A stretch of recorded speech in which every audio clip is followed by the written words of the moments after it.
আগস্টে 1068টি সংখ্যালঘু পরিবারের উপর নির্যাতনের শিকার হয়েছে।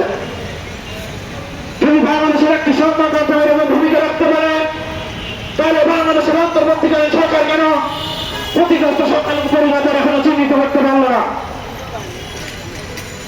রাষ্ট্র এমন বলেছে যে সংখ্যালঘুদের উপর যে নির্যাতন হয়েছে তা অতিরঞ্জিত ভাবে সম্মাননা প্রকাশ করেছে। 1068টি পরিবার যখন নির্যাতিত হয়েছে, শুধুমাত্র গণউঠে সেই তথ্য রাষ্ট্র স্বীকার না করে যখন অতিরঞ্জিত বলে বলেছে, তখনই আমরা বুঝতে পেরেছি যে আমাদের আসলে ন্যায় বিচার নেওয়ার শাসন নেমে এসেছে এবং আমাদের যে পরিবারগুলো ক্ষতিগ্রস্ত হয়েছে তাদের ক্ষতিপূরণের তা আশা একবারে শূন্য নেমে এসেছে।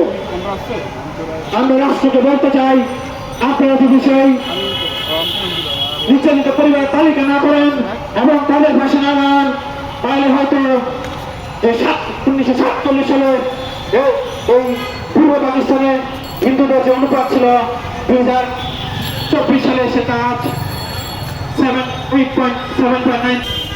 সেই সাথে আমরা দেখেছি যে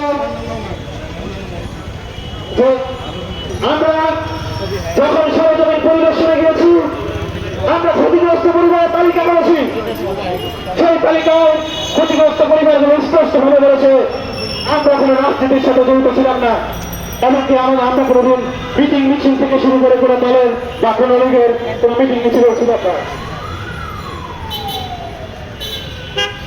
আমরা দেখেছি যে মাঠ টেস্টের মাধ্যমে শিক্ষা প্রতিষ্ঠান থেকে শুরু করে বিভিন্ন সরকারি প্রতিষ্ঠানে আমাদের উচ্চপদস্থ কর্মরত শিক্ষকরা কর্মকর্তাদের জোর করে কিছু দুষ্কৃতিকারীদের পারিশ্রমিক আমাদের নিয়ে প্রয়োজন করানো হয়েছে, যারা আমাদের প্রত্যেকটি সংখ্যালঘু পরিবারকে আক্রান্ত করেছে, প্রত্যেকটি সংখ্যালঘুর আবেগকে ক্ষতিগ্রস্ত করেছে। আমরা বাংলাদেশ অন্তর্বর্তীকালীন সরকার এবং আইন শৃঙ্খলা রক্ষাকারী বাহিনীকে আহ্বান জানাই যে আসলে কটূক্তি কি, কটূক্তির সংখ্যা কি, কোনটা কোন ধরনের মন্তব্য কটূক্তির আওতায় পড়ে তা আপনারা দেশবাসীর কাছে স্পষ্ট করে জানান। কারণ কটূক্তিকে কেন্দ্র করে অতীতে এবং বর্তমানে আমাদের এই সংখ্যালঘু পরিবারের উপর হামলা নির্যাতনের ঘটনা ঘটেছে।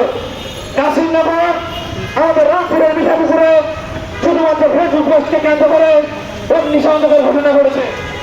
কটূক্তি শুরু করে একজন তার প্রতিবাদ রাস্তায় তার বিচার করবে বাংলাদেশের বিচার বিভাগ, কিন্তু আমরা দেখেছি কিছু উস্কানিদাতা ব্যক্তি গোষ্ঠী তাদের এই ফেসবুক পোস্টকে কেন্দ্র করে আমাদের সংখ্যালঘু পরিবারের উপর হামলা লুটপাট এবং অগ্নিসংযোগ করেছে। এই হামলা লুটপাট এবং অগ্নিসংযোগের পরে আমরা দেখি যে রাষ্ট্র সেই অপরাধীদের বিচারের আওতায় নিয়ে এসেছে।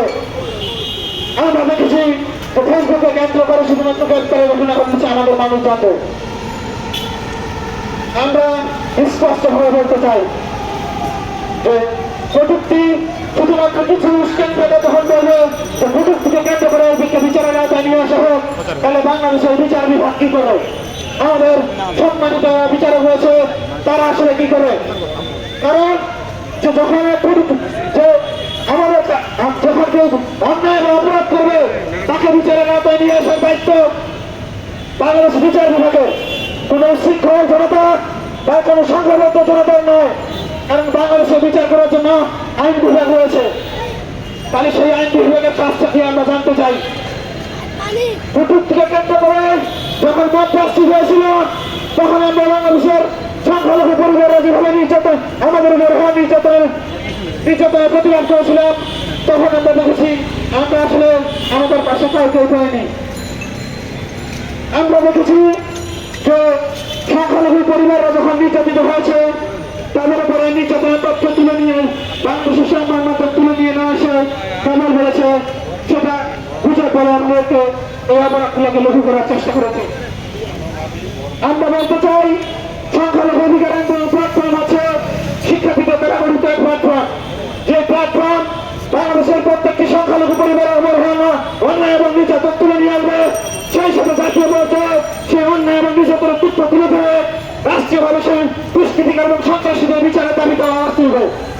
আমরা বলতে চাই আমাদের এই মানুষজন যারা আক্রান্ত হয়েছে তাদেরকে বাংলাদেশের অন্তর্বর্তীকালীন সরকার তাদের তালিকা করুক এবং তারা কি পরিমাণ ক্ষতিগ্রস্ত হয়েছে তাদের সেই তালিকা রাষ্ট্রীয়ভাবে তুলে ধরুক।